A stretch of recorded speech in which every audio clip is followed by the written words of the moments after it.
We've never had it worse. In the history of our country, I just saw, we're with the governor, the lieutenant governor, we're with Ken, we're with a whole group. I started building the wall. It's 2 months from completion, and this guy stops it. Yeah. And that's tragic, and it's dangerous for Texas and Arizona and every other state. It's tragic. Dotted in those caravans are some of the worst people on earth. So it's a tremendous cost, and it's also monetarily a tremendous cost. You're talking about trillions and trillions of dollars.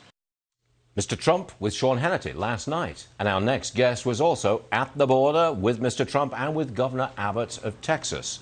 All right, Congressman August Pfluger joins us now. Congressman, great to have you back with us. What do you think the Trump visit accomplished? Well, Stu, it's nice to be back with you as well. And, you know, here's the thing. You have a private citizen, somebody who's not an elected public official at this point in time, and he's doing more to get the awareness out on the truth of just how bad Biden's policies are for this country. Biden has abandoned Texans. He has abandoned border states. And getting the facts out there, talking about the policies that were working, that did prevent these crises from happening. We have almost 1 million illegal immigrants who have been encountered just this year. It's estimated it'll be 2 million by the end of the year. The policies that we have right now, not only are they harming our country, our security, but they're also doing so much damage for the amount of drugs that are coming in to this country, the exploitation of children, the cartels that are, you know, just completely using these bad policies to make money. I've said it before on this program, I'll say it again. I get a lot of flack for it. I don't think the Democrats want to close the border. I think they want that flow of migrants. I think they consider them future Democrat voters. Now, that's a cynical point of view, but do you share it?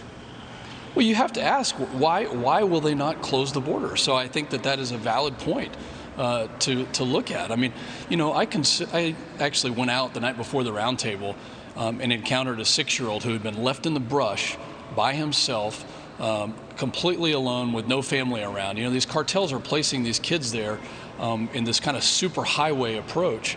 And then just on the flanks, a mile or less away, on both sides of the McAllen border, you have drugs that are coming in at record rates. And so, yeah, you have to ask yourself, is it to get the drugs in? Is it to have more voters? I mean, all of these reasons, we have to continue to ask these questions.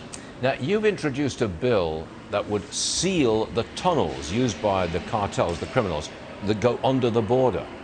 I can understand that's a great idea. My question is, why aren't those tunnels sealed already? Well, you know, you look at countries like Israel and countries like South Korea where they found hundreds of tunnels in the last few decades. And now we have over 230 tunnels that have been found in this country. We have to find them. We have to seal them. And that's what this counter tunnel legislation does, is it puts a priority where the Biden budget in the 42 pages has absolutely nothing about border security in it. And so we're going to continue to fight this and do everything we can, including sealing tunnels where you have drugs that are coming through. And Stu, just one of the tunnels, an example, they have ventilation, oxygen, lighting, and it's big enough for a cart to go through, like a moped sized vehicle, to transport drugs. That's how dangerous these tunnels are. And your bill would provide money to detect the tunnels and seal them when we find them? That's exactly right. Identify, detect, and prevent, and seal those tunnels.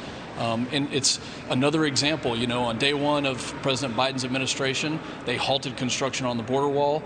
They're looking at Title 42 to expel people, you know, due to the pandemic. This is another example, and this counter tunnel legislation would seal them and prevent that avenue of access for the cartels to use. Congressman August Pfluger, thank you very much for being with us today, and we'll see you again soon. That's a promise. Thank you, Stu. Thank you, sir.